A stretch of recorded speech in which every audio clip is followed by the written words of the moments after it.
Good afternoon, everyone, and welcome to the upper room. I hope everyone's doing well in lockdown, and hopefully you've been able to get out in the sunshine this week. Just a reminder that tomorrow is Father's Day, so I like to say a big happy Father's Day to all the fathers out there. I know that given the current restrictions, some of us might not be able to spend Father's Day with our family, but despite this, even if it's through Zoom or through a phone call, I hope we can make Father's Day really special for our fathers.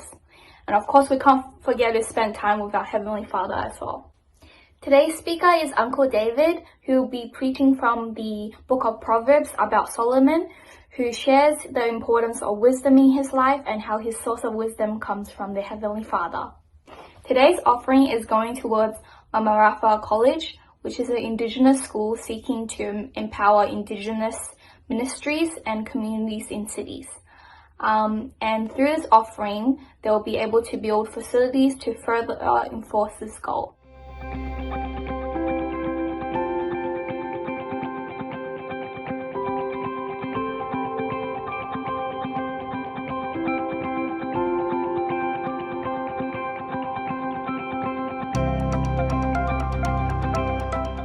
Nestled in a small country town in the Perth Hills district, Mama Rafa College is a vibrant faith community that trains and equips Indigenous Australians for ministry.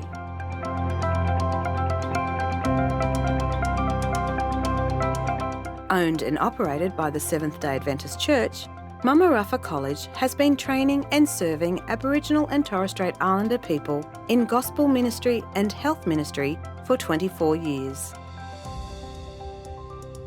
From here, students extend the borders of the college all across Australia, from bustling cities to remote communities.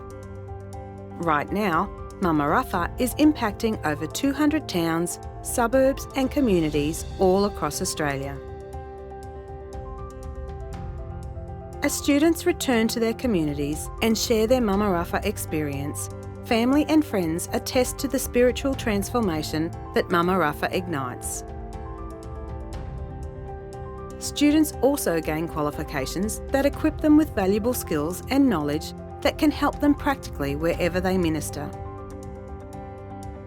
As a result, the number of student applications continues to grow. There are literally hundreds of stories that testify to God's life-changing influence upon Mama Rafa students.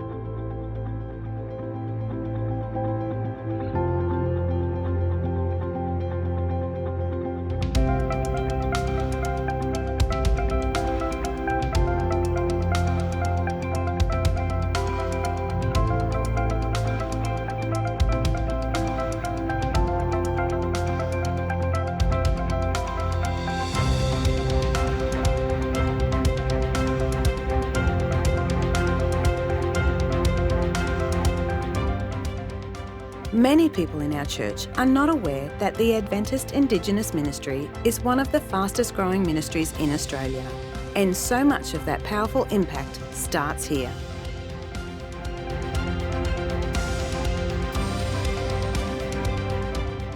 We want to invite you to partner with us to support the incredible work that God is doing through Mama Rafa College. The Australian Union Conference is committed to Adventist Indigenous ministry, but we need your help. In this special offering, we ask you to please give generously to enable the ministry of Mama Rafa College to expand into new territory with the gospel of Jesus Christ.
your love as you live in me.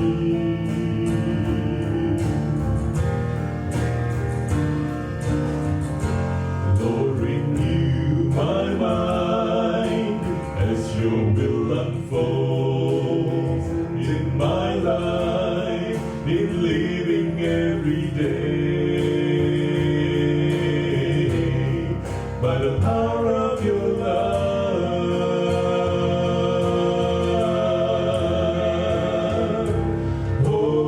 Hold me close, let your love surround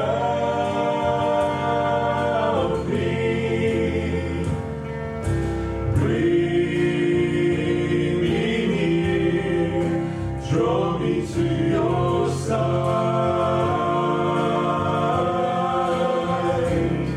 And as I wait, I'll rise up like the eagle, and I will soar with you. Your spirit leads me on in the power of your love.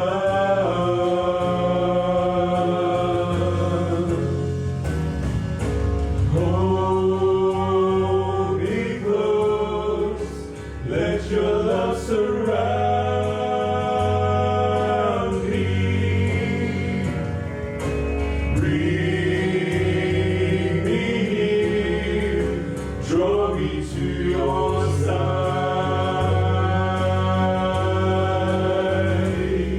And as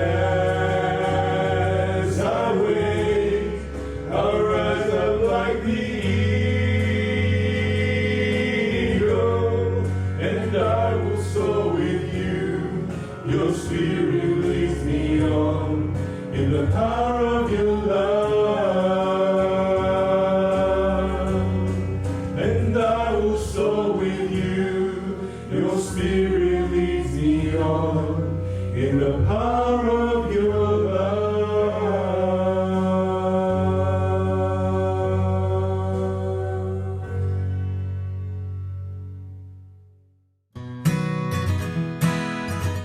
Chelsea, what's the favorite thing about Daddy? He plays Lego with me. Ah, and what do you love about Daddy? He's fun to play with. That's good. Do you want to say anything to Daddy? I love you, Appa. Bye-bye. Leah, do you love Daddy? Yeah? Why? Why? Say, I love you, Daddy. Say, Daddy, I love you because you help me and play with me. Hi, do you love Daddy? What's your favorite thing about Daddy? Hi. He says, he gives you hugs, Bubble? Cuddles? Cuddles? What have you got there? A picture of me and Daddy You and Daddy. And where were you? at the snow. At the snow. What did you build at the snow? I can see something in the picture. A snowman. A snowman. Did you have fun that day? Yes. You did. And what's your daddy's name? And Andrew. and And what do you love about Daddy? he gives me hugs. What else? What do you love about Daddy? He reads me books and he draws me pictures and he gives me hugs and he lets me watch TV. He lets you watch TV. They all sound like nice things, Luce. Thanks for telling us about your daddy. I invite you to bow your heads with me and adopt whatever position you feel comfortable in as we pray. Father in heaven, thank you for this Sabbath day. Thank you for the day of rest that you've given us and for the endless other blessings that you've shown us in this past week. And thank you that we still have this opportunity to gather together in your name as the body of Christ, as your church. Even though it may be in our own homes, I pray that you're still in the midst of us today and that your spirit is in our hearts and your presence is with us as we worship you and as we seek you. Thank you for what you've done for us this past week. And I want to pray for those who are not as fortunate in these times, who are perhaps doing it hard, who are suffering and who are vulnerable. God, would you point these people out in our hearts? Would you point these people out to us and show us who these people are and draw our attention to them, that we may be your hands and feet, that we may reach out to them in a loving way. Give us your heart and allow us to be able to extend the love that you've shown us onto other people as well, that we're able to serve you in a new way, in a more practical way that we've perhaps not done before.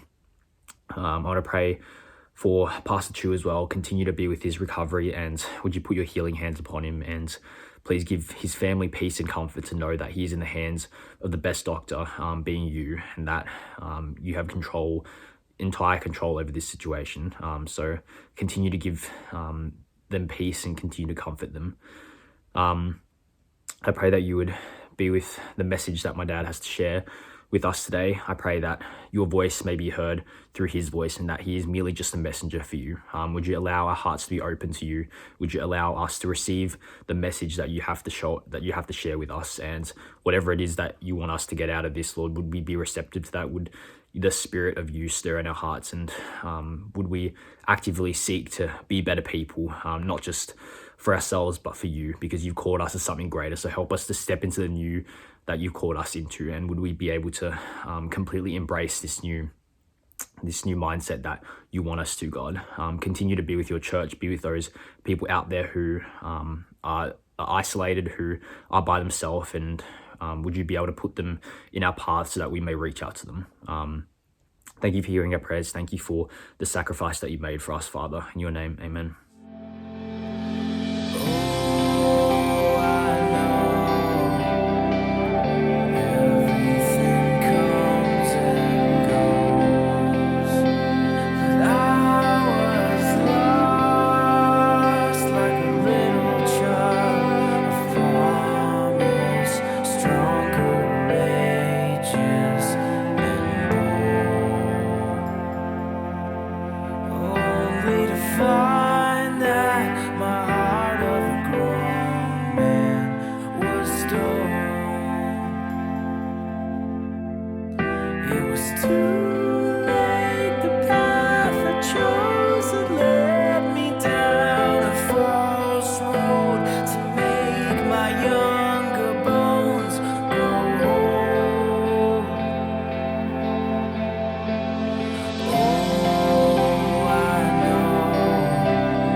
Happy Sabbath to all of you who are watching online.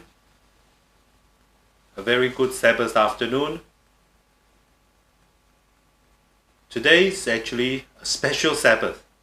Tomorrow is Father's Day. Normally we'll be able to worship together as a church family, so we can remember and celebrate our Father's Day together. However, for the second year running, we are not going to be able to worship together. Nevertheless, I'd like to take the opportunity to be able to say a special prayer for our fathers, to all the fathers who are among us. Let's pray.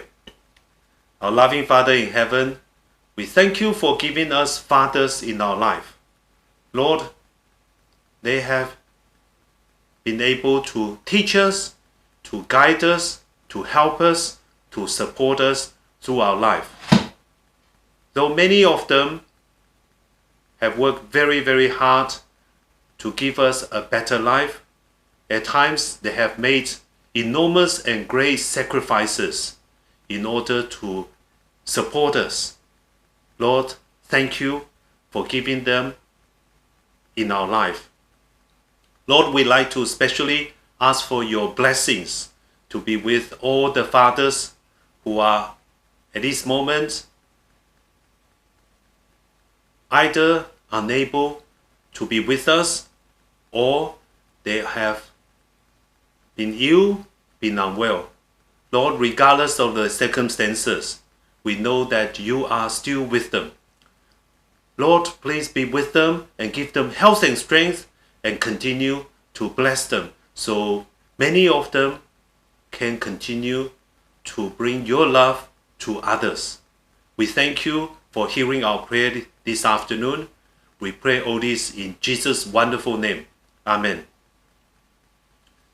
This afternoon, I'd like to share a message entitled A Father's Plead. It's taken from Proverbs chapter 4, verse 1 to 9 in particular. Proverbs was written by King Solomon. King Solomon became a king after the death of his father, King David. King Solomon was the third king in the Israelites' history.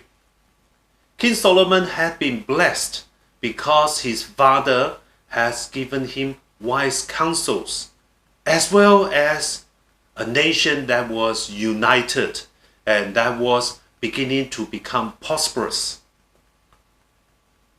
King Solomon became a king at a relatively young age. However, he has learned a great deal because much of the counsel from his father he has taken on board. Therefore, he wrote the book of Proverbs, in particular to share with his children and you and I the important message that he has learned. In particular, wisdom. Wisdom is the central theme in the book of Proverbs. This afternoon, we'd like to particularly look at chapter 4. Chapter 4 centers on a passage that's actually important in the sense that Bible scholar had put an emphasis on there to say, get wisdom at any cost. Get wisdom at any cost. Wisdom is something so important that Solomon's counsel to you and I, to his children, was to get wisdom at any cost.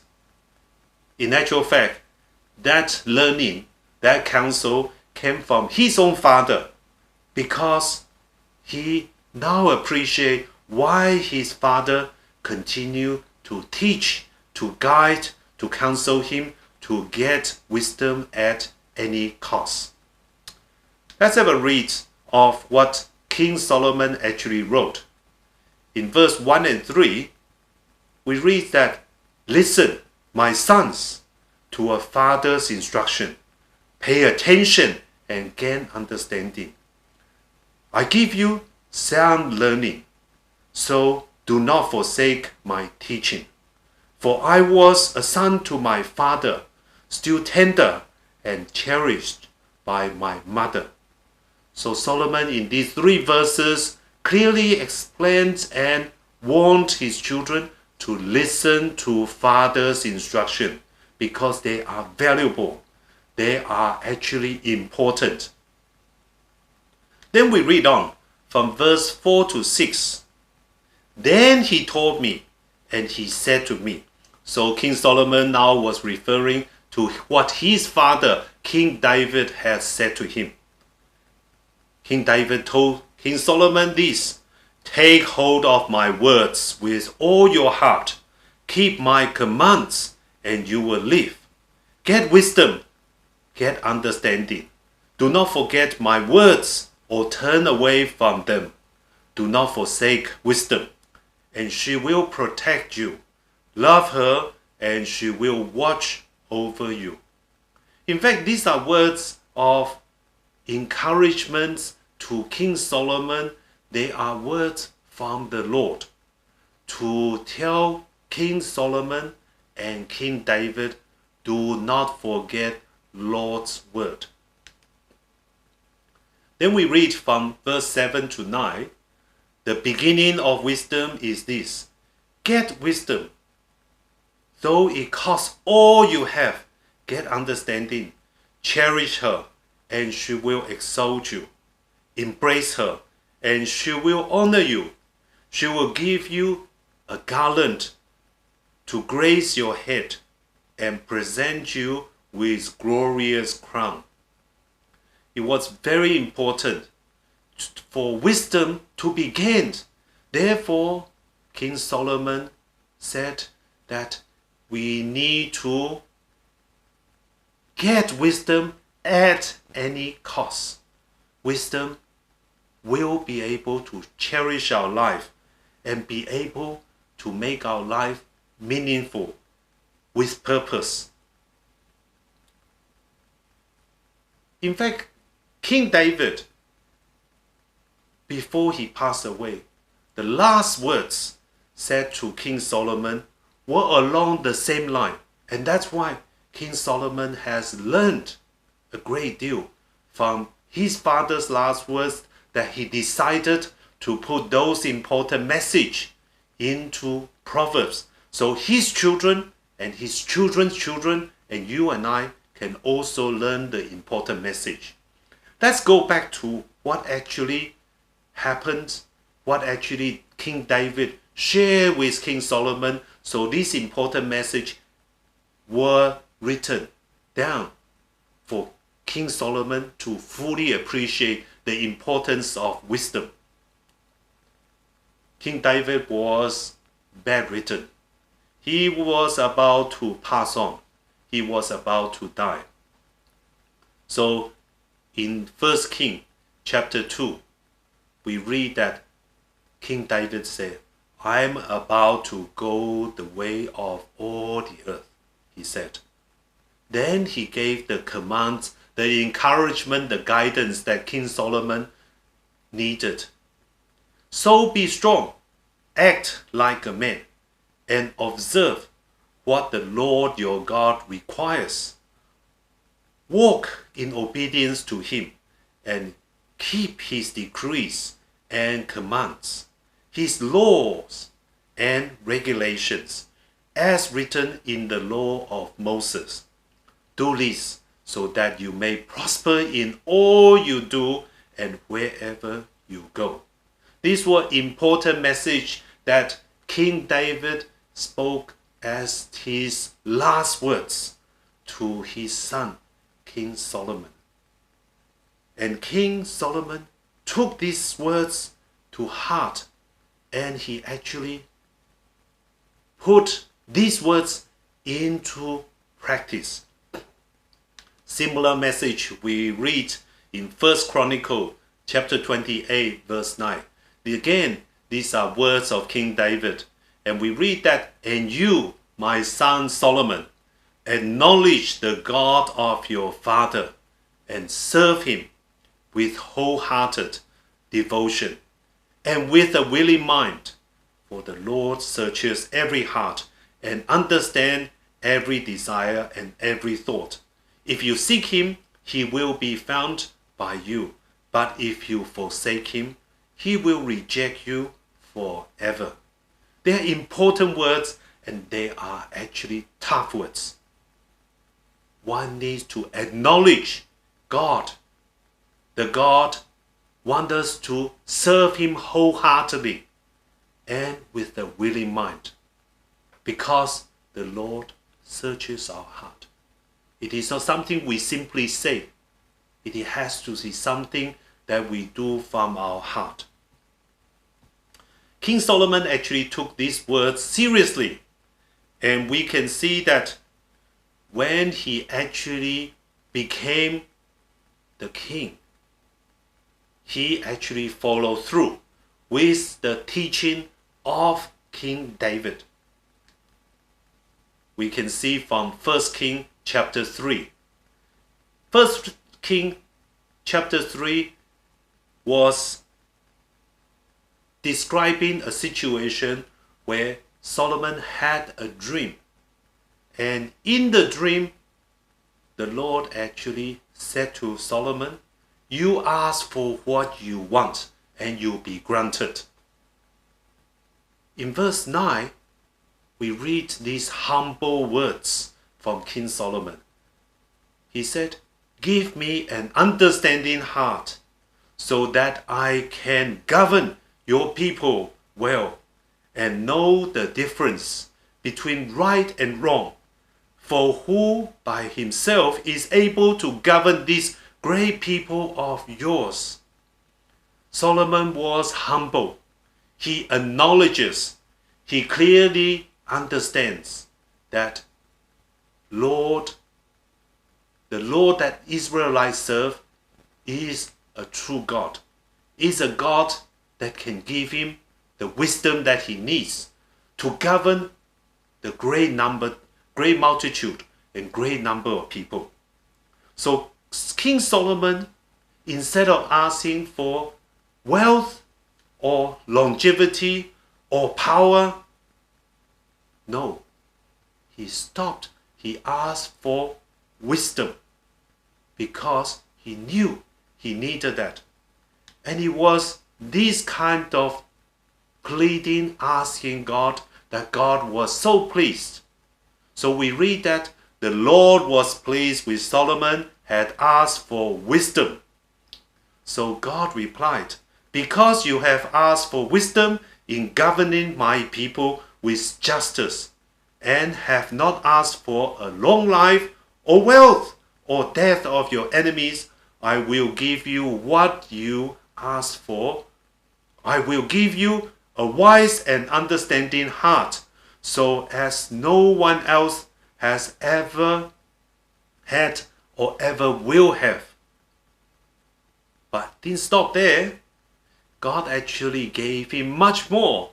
In the following two verses we read, "And I will also give you what you did not ask for, riches and fame. No other king in all the world will be compared to you for the rest of your life. And if you follow me and obey my decree and my commands, as your father David did, I will give you a long life." It was such a blessing. It was such a wonderful thing that God has bestowed on Solomon, simply because he asked for wisdom. Wisdom is such an important topic, such an important thing to have. In fact, as I shared earlier, the book of Proverbs centers on the word wisdom. And we can see a few verses. Proverbs 9 and 10. How does King Solomon teach about wisdom? "The fear of the Lord is the beginning of wisdom, and the knowledge of the Holy One is understanding." So King Solomon clearly states that the fear of the Lord is the beginning of wisdom. So wisdom begins with the fear of the Lord. What does fear of the Lord means? What is true wisdom? True wisdom involves knowing God. So we are his creation. We know he is our creator. We need to have a reverent heart. That is the kind of fear, knowing that we have a creator God. And furthermore, is the knowledge of the Holy One. What is true knowledge? True knowledge is obeying God, following His law. True wisdom has two important areas: knowing God and obeying His law. Let me share a story with you. In 2019, or the end of 2019, a few church members came to me with a challenging task. There was an old couple in their 80s. They were very keen to learn about Bible, about Christianity, and about God. They attended our church. Then they wanted to know more. So the church members decided to put me in touch with them. So I had a chat with them after church on the Sabbath. And the couple, the old gentleman and the lady, were really keen to be able to learn more about God. They came from China a few years back, and they say coming from a communist country, and they've been brought up with an atheist teaching.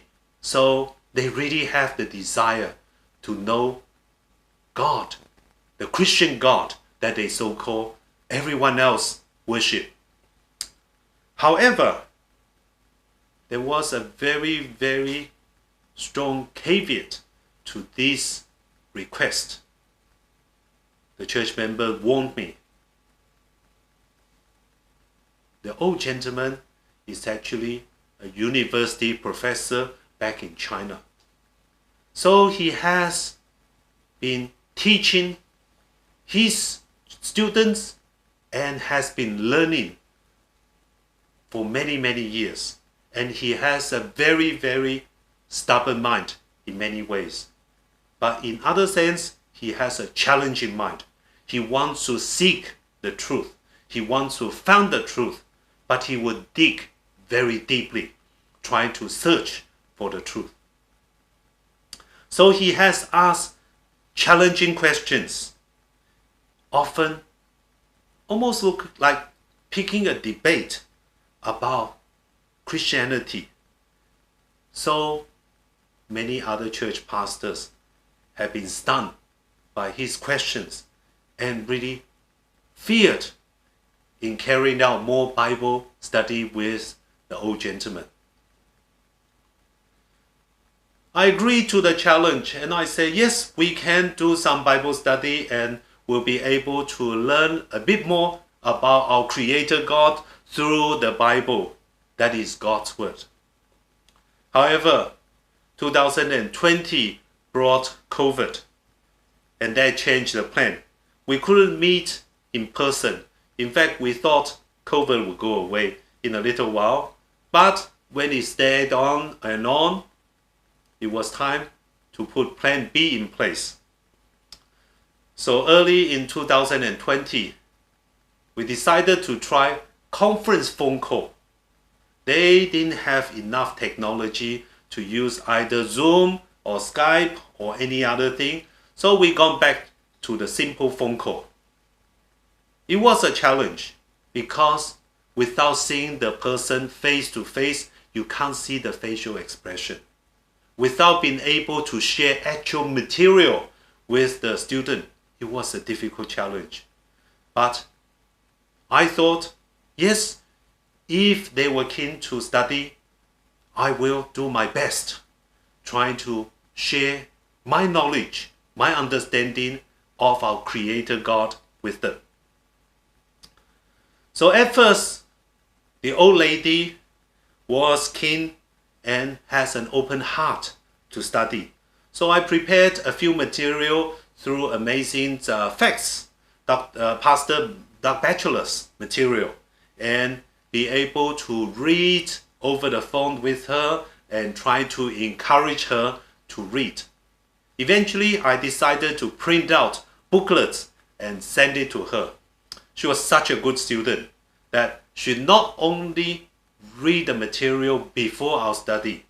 She will reread the material after our study and go through every single questions that's in our study.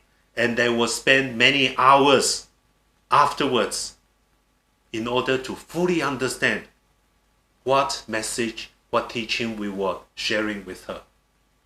She was such a wonderful student that I said to people who were studying with us that I have not had such a student, such a diligent and keen student in the past.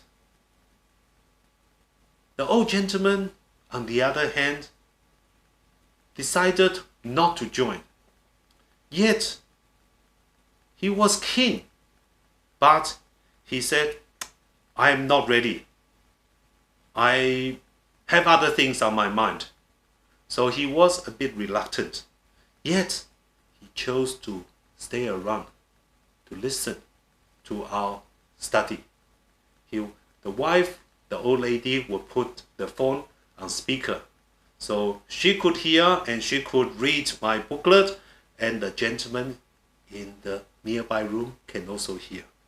This went on for a few months. The gentleman then see the change in his wife. The wife became much more joyful, much more peaceful, and much happier in life. So he said, oh, I must give it a try. So he wrote notes and was very polite notes and admitting his ignorance and asking help to be able to understand the Bible, the existence of God. However, the questions he posed were always very, very challenging. On one hand, the notes was polite, but on the other hand, the notes were, in a way, very much trying to pick a fight. We decided to do some simple things to talk about Bible generally. He was keen and he was a good student. But after a while, when we talk about the age of the earth, in around 6,000 years, he said, no, impossible. All my life, I have taught my students, and all the books I have read tells me the earth is billions of years old. So the Bible must just recording a short part of this earth history. Then when we talk about creation being a 6-day creation with the 7th day being the Sabbath day, he said, no, why can't it be 3 days? Why can't it be 2 days? Why does it need to be 6 days? So it cannot be accurate. Then he said, if there was a true God, why are there so many religions in this world? Why are there so many fightings among the different religions and different people? There cannot be a God. Everything else seems to point to a world that just runs on itself. In many ways, I was discouraged because rather than wanting to learn about the Bible, he was trying to find faults in the Bible, in the God that you and I worship. We continue to pray for him. We know it is not what we say, it is not by what we share, but it is only through the Holy Spirit touching his heart that his heart can be open to receive the message from God. That God alone can change him, can allow him to dwell in his heart. By praying with him, I also need to learn. I need to read a lot more. I need to search for the God that I serve to know him much better. At times, I have to frankly admit to him that there are things I just don't understand.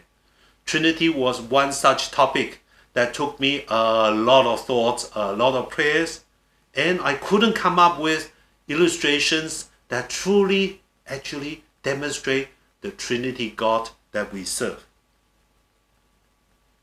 However, I continue to have faith in God that God can change his heart. After long struggle, many weeks turn into months, we are not progressing. We are always in that debate mode. I am almost ready to give up. Then suddenly, a long message arrived one early week, acknowledging the wonder of the universe cannot simply be explained by science. God changed our lives and changed our hearts. Science simply cannot carry out such change. It was a total turnaround. It was a total change of mind, change of heart. It was amazing work by the Holy Spirit touching a person's heart.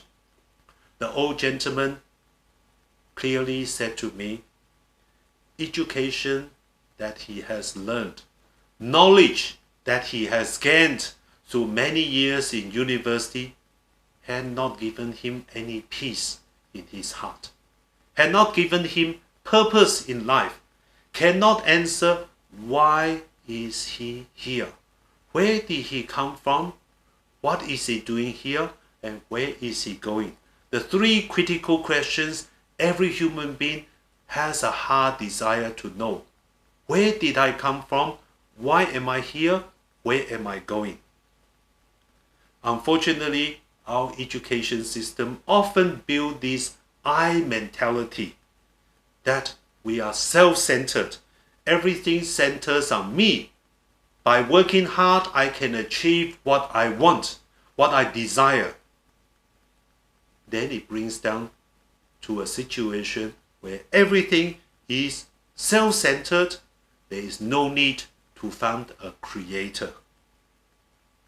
Not only that, there is no need to have any law that governs our life. I can do as I please. So God's law is no longer binding.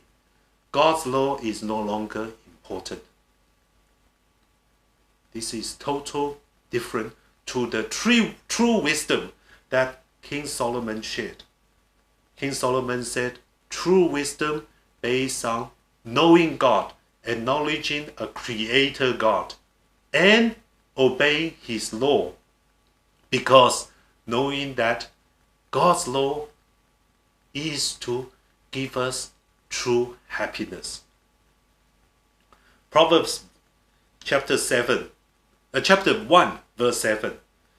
King Solomon said, fear of the Lord is the foundation of true knowledge, but fools despise wisdom and discipline. It is true wisdom that we need. The true wisdom centers on knowing our Creator God, knowing Him, acknowledging Him. Equally important is for us to be willing to be disciplined by Him. It is my prayer and it's my plead as a father that we all acknowledge we have a Creator, a loving Creator God, and we have a God that has laws that is best for us. May God richly bless each and every one of us that we can truly find true wisdom in His Word.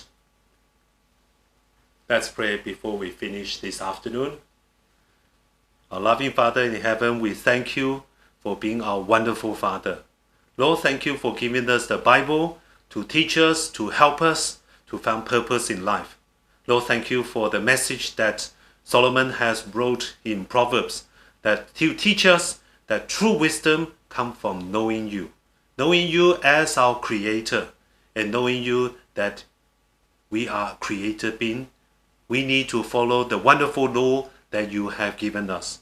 Lord, thank you for guiding us and helping us and giving us the knowledge that we need to search for wisdom to find true happiness, true purpose in life.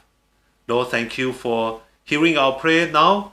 We pray all this in the wonderful name of Jesus. Amen. Well, I hope everyone enjoyed that message from Uncle David. And once again, I'd like to wish all the fathers a happy Father's Day. And thank you for coming to the upper room, and we'll see you again next week.